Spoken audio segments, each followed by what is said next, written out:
Welcome to this episode of our program Arab Affairs. As usual, we will be discussing an important Arab file. Today we have lots of files that are opened all together. We have this week, or during the past week, the president receiving the Iraqi prime minister here in Egypt and a number of agreements that were signed. We have, of course, the visit of the Saudi crown prince and prime minister to France. We have the visit of the United Arab Emirates, Sheikh Mohammed bin Zayed, to Russia, and he's meeting with President Putin. We have lots of Arab movements internationally that are very much remarkable. We also have this very important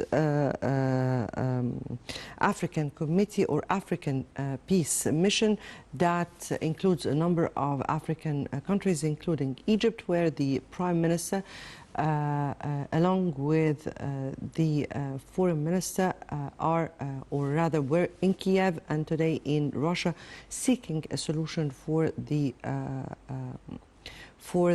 Ukraine crisis that has truly reflected on the whole world and most importantly on Africa and the Middle East.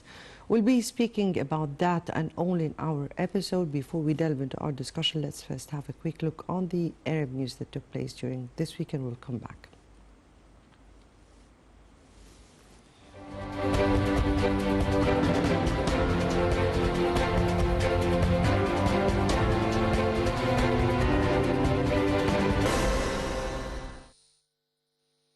Foreign Minister Sameh Shoukry held a phone call with UN Special Envoy to Syria, Pedersen, on means of solving the Syrian crisis and alleviating the suffering of the Syrian people. The conversation is a follow-up of the recent meeting between Egypt's top diplomat and UN envoy in Geneva last month, within the framework of the continued bilateral coordination to settle the Syrian crisis through political channels. The European Union pledged €560 million to help countries neighboring Syria cope with the cost of hosting Syrian displaced by the years of conflict in their country. EU Foreign Policy Chief Joseph Borrell announced the pledge at an international donors conference in Brussels. Since 2011, more than 500,000 people have been killed in Syria, with the UN saying that more than 12 million Syrians were displaced, most of them inside Syria, and with 5.4 million living as refugees in neighboring countries. UNICEF said on Friday that the conflict in Sudan has killed over 330 children and left 13 million more in dire need of humanitarian assistance, calling on the country's warring factions to better protect vulnerable young people.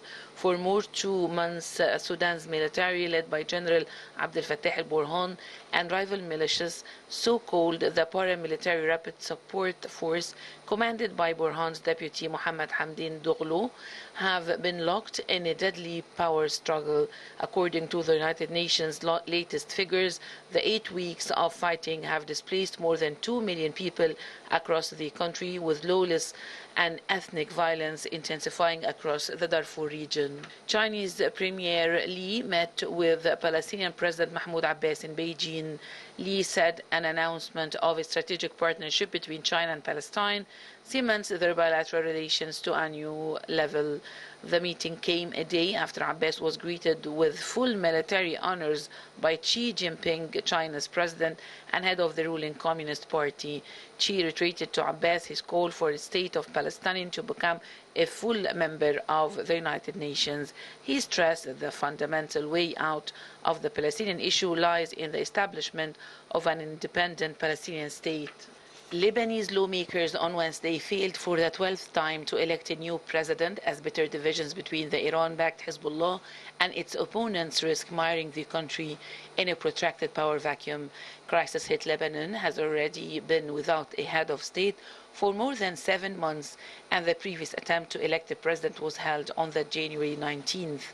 The vote for the presidency, reserved for a marionette Christian under Lebanon's delicate sectarian power-sharing system, pitted the Hezbollah-backed Seliman Farangay against financial official Jihad Azur, who has mainly been endorsed by Christian and independent legislators. However, neither had enough support to get the required two-thirds majority, with Azur garnering 59 votes and Frangi 51. All 128 lawmakers showed up for the election, but many left the chamber after placing their ballots in the box and was lost before a second round of voting, where the winner only required 65 ballots, was able to go ahead. Saudi Arabia Foreign Minister Faisal bin Farhan visits Tehran on Saturday. An Irani government spokesman said Farhan's visit would see him take measures to open the Saudi embassy in Tehran. The Saudi embassy in Tehran, which has been shut since 2016, may reopen during Prince Faisal's visit. In March, Iran and Saudi Arabia agreed to restart their respective embassies and work towards resuming ties in a Chinese broker deal that has shifted regional relations. The Saudi top diplomat and his Iranian counterpart met in Beijing in April, where they vowed to promote regional security and stability. The UN Security Council unanimously adopted a resolution calling on the international community to condemn hate speech, racism, and acts of violence and extremism. Earlier, Grand Imam of Al-Azhar, Dr. Ahmad Al-Tayyib, addressed the UN Security Council meeting to boost human values and peace via video conference.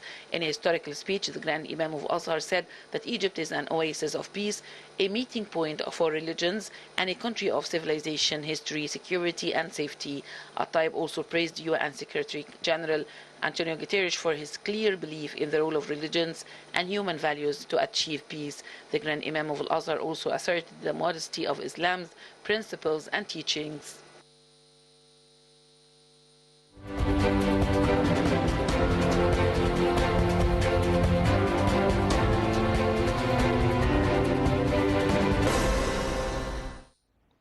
Right, welcome back, and just a few hours, the Saudi foreign minister has arrived into Tehran, and that was part of some, or relevant to some of the news that we've just heard. Also, Prime Minister Dr. Mustafa Madbouli has asserted that the Russian-Ukraine crisis had affected the African continent and its people. This came definitely in his speech during the press conference in Kiev for African leaders participating in the African initiative aiming at reaching a settlement for the Russian-Ukrainian crisis. The Premier added that the African citizen was affected by the crisis in his daily life, as he felt a shortage in fertilizers and grains, especially that Russia and Ukraine's wheat exports amounting to 23% of the whole wheat exports. He further noted that African leaders are keen on exerting efforts to stop bloodshed, as well as facing consequences affecting the Russian, Ukrainian and African citizens. President Abdel Fattah al-Sisi had assigned the Prime Minister to participate in the event within Egypt's strong support to efforts exerted to receive the Russian-Ukrainian crisis, taking into account that the military conflict had killed a number of military men and civilians, as well as displacing millions of civilians. This is according to Prime Minister Dr. Madbouli, who is today in Russia to meet with the Russian President Vladimir Putin for, along with this African peace mission, to for this initiation, or African initiation, seeking a permanent solution to the Ukraine-Russian crisis.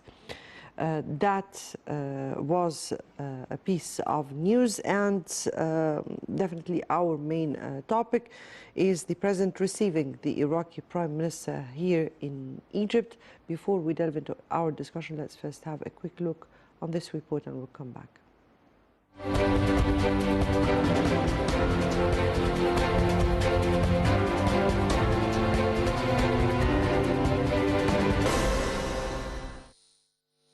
President Abdel Fattah el-Sisi received Iraqi Prime Minister Mohammed Shia al-Sudani in Cairo on Tuesday. President Sisi stressed Cairo's stance with regards to the stability and security of Iraq.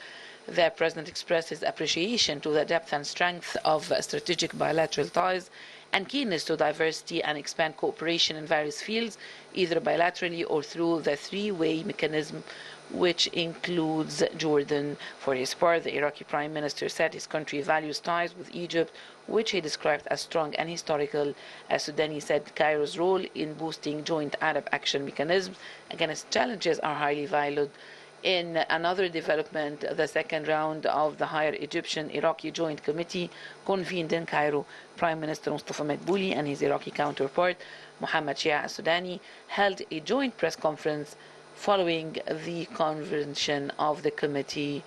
Madbouli said the visit by the Iraqi Prime Minister to Egypt reflects a desire to boost bilateral ties. The Prime Minister added that the convention of the committee reflects a keenness on broadening bilateral cooperation. He stressed that the challenges surrounding the region requires the need to intensify efforts for joint action.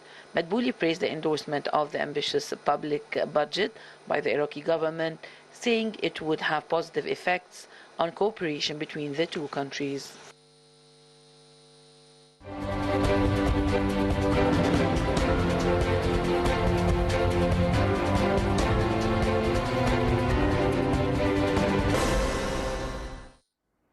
Right, welcome back. And to highlight the Iraqi visit to Egypt and definitely some of the very important developments in the Middle East, we have with us over the phone His Excellency Ambassador Hussein Hariri, former Assistant Foreign Minister. Good afternoon to you, Your Excellency. Good afternoon, Madam.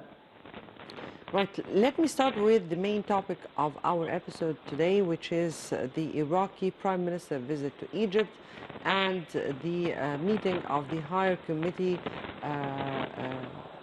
of both countries and the outcome of this visit.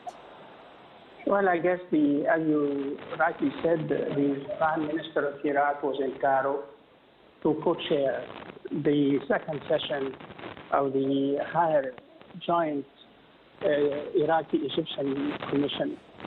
And of course, this is a mechanism, an important mechanism to review the progress that bilateral relations have made from the first session.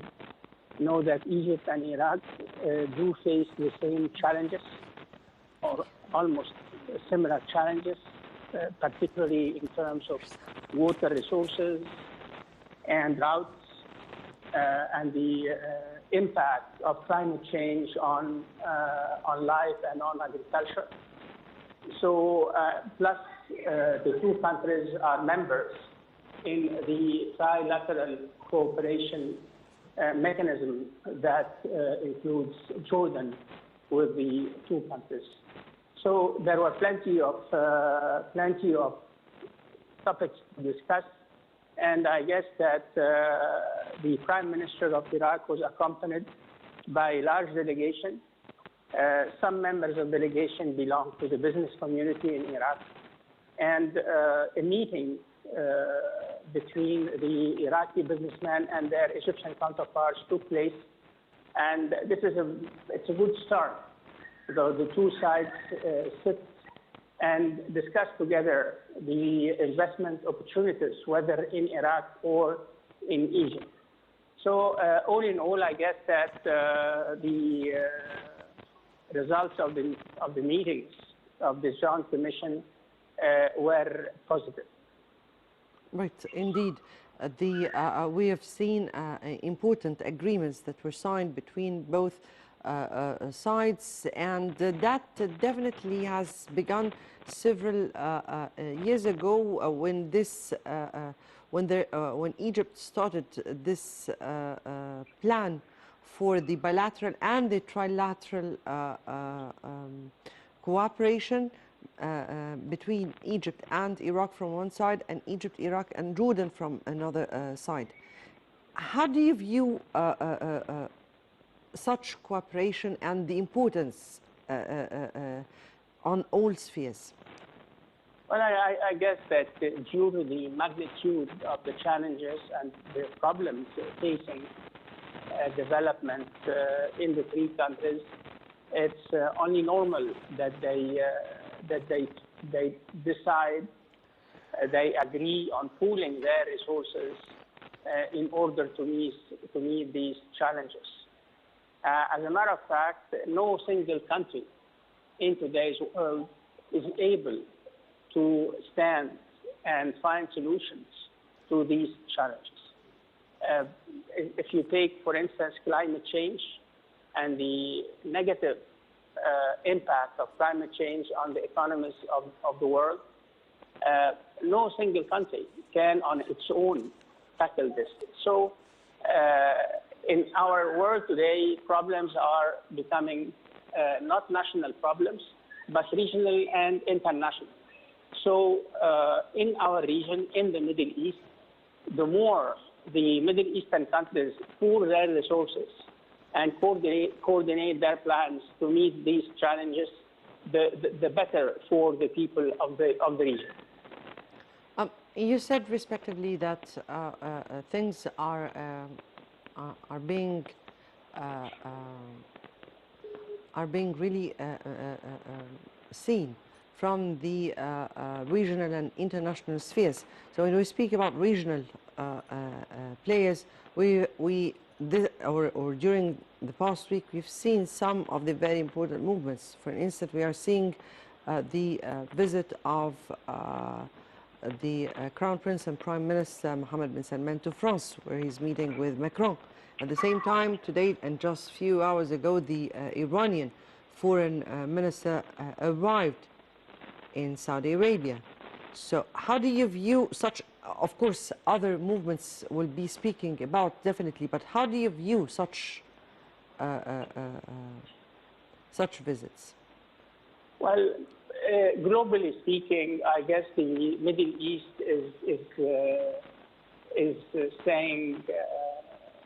bidding farewell, if I may use this expression, to a decade of turmoil, insecurity, and instability, which was erroneously called the Arab Spring. And countries in the region have realized that new ways are needed, new approaches are needed to improve relations and to improve the overall situation in the Middle East, because all countries, all Middle Eastern countries have paid a price. In some cases, it was a heavy price, like in Syria. In other places, it was lesser, but it had left in its wake negative impact. So now the countries in the Middle East are turning the page. And we have seen that last March when the Chinese successfully mediated a rapprochement between Iran and Saudi Arabia. And of course, it's a great step ahead. And we expect that the normalization relations between these two Middle Eastern powers would really pave the way for surmounting and finding solutions to some regional problems. So I believe, and the visit of His Royal Highness, the Crown Prince of Saudi Arabia to France comes in the context of deepening partnership between Saudi Arabia and leading industrial powers in the world. The Saudis have a very ambitious development plan, and I guess the visit comes in the context of the implementation of the plans.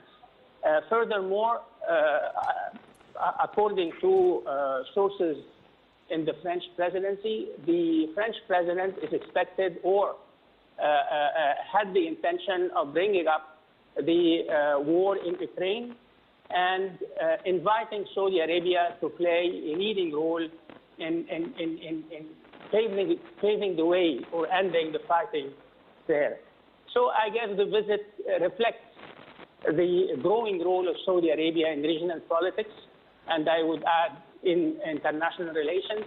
And of course, there is an economic aspect and investment aspect to the visit. Moreover, I would like to add that the Crown Prince of Saudi Arabia would take part in the selection process of the Expo 2030.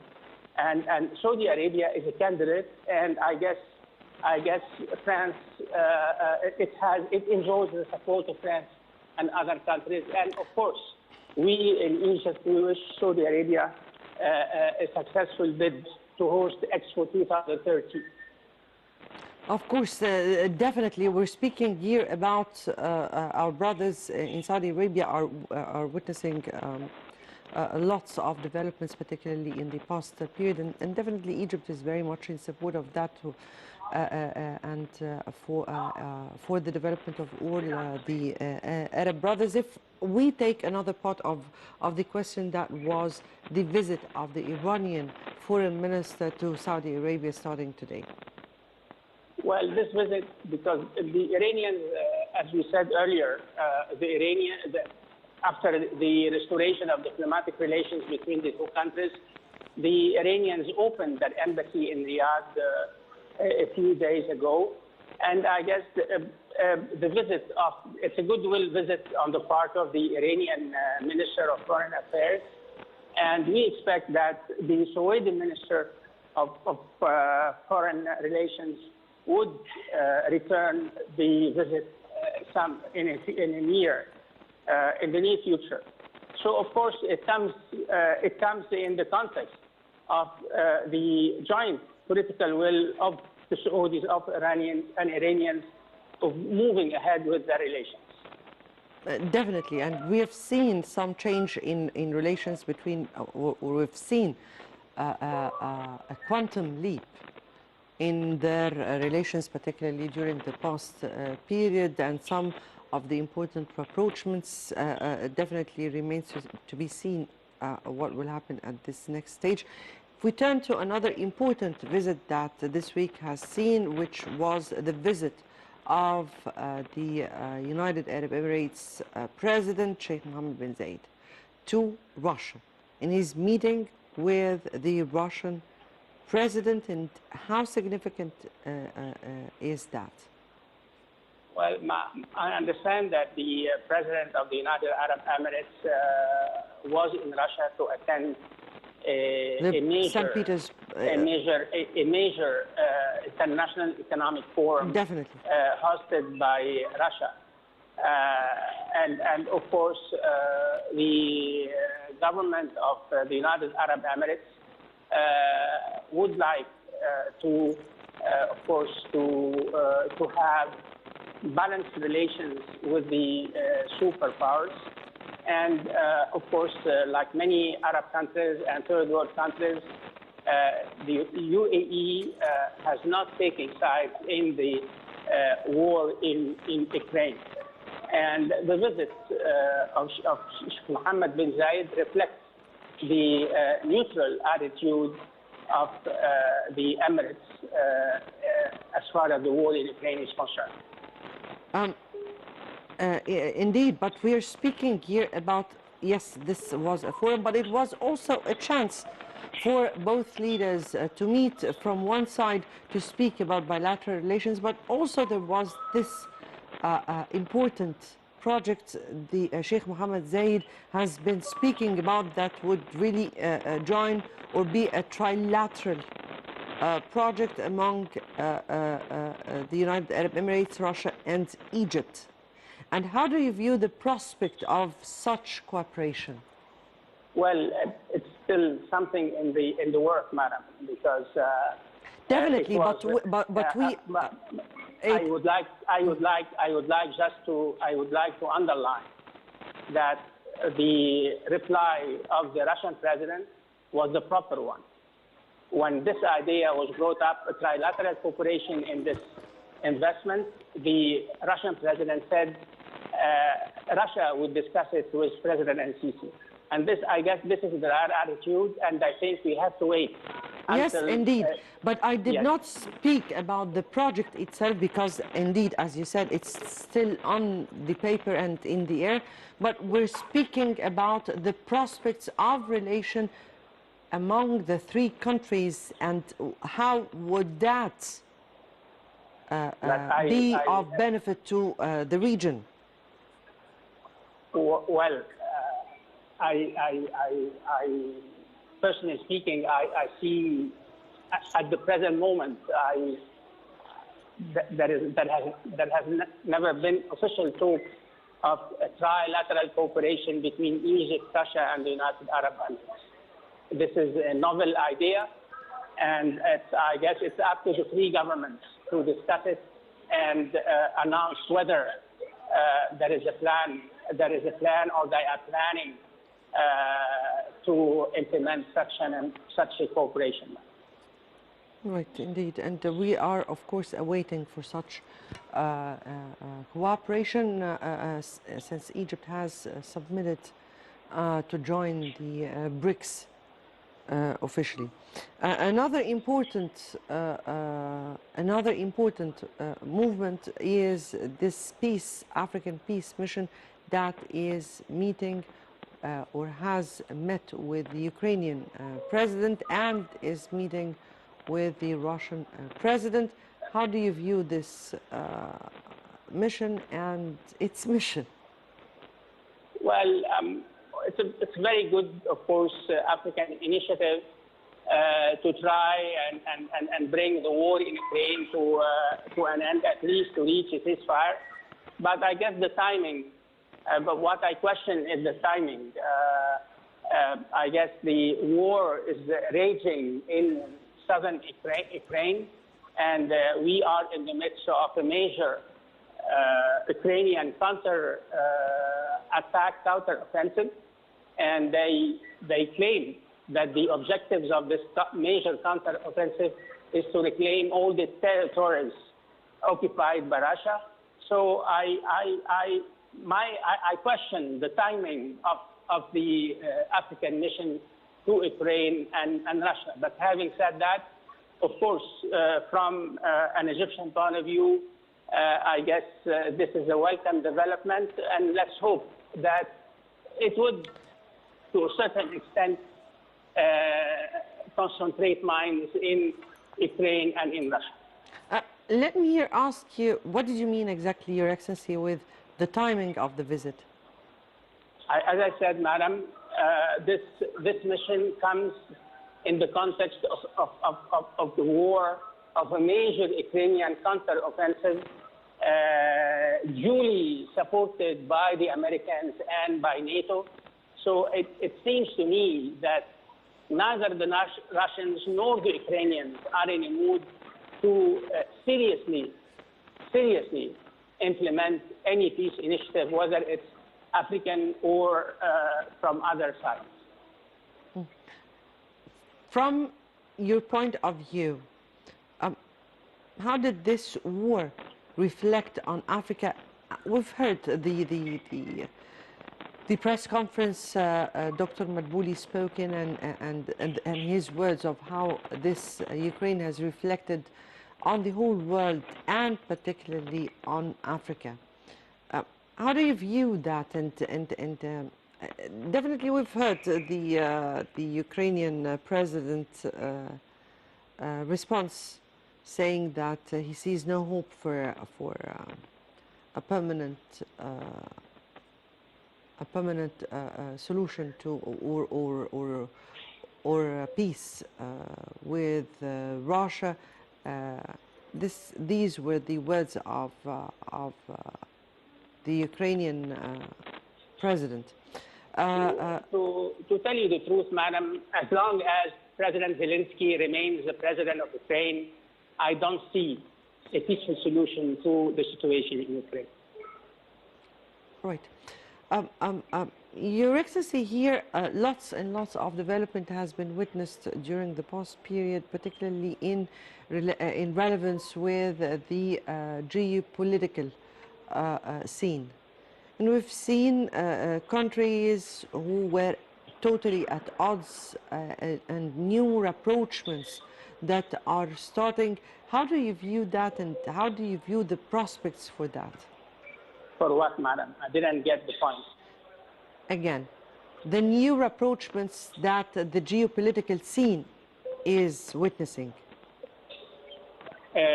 On the world Definitely on the level, regional, definitely on the regional side.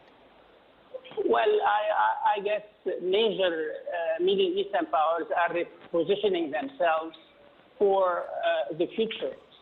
As I said at the outset of the program, all countries in the Middle East have realized, So some of them. Let me Yes, be yes. precise, Your Excellency. Let me be more precise. I'm speaking here about Saudi Arabia and Iran from one side. I'm speaking here about Egypt and Turkey from the other. Well, as I said, madam, the major Middle Eastern powers are repositioning themselves to tackle the future, because they have realized that the 10 years, the last decade of insecurity, instability of the so-called Arab Spring have been costly in terms of their security, their stability, and their economic opportunities. So now these countries are repositioning themselves, and let's hope that the Middle East would see more security, more stability, and more economic prospects. Indeed, indeed. Your Excellency, Ambassador Hussein Hariri, former Assistant Foreign Minister, thank you so much for being with us and Thank for you, your madam. input. Thank you so much. I guess that takes us to the end of this episode of our program Arab Affairs. Next Saturday will be another important Arab file. Until next Saturday, goodbye.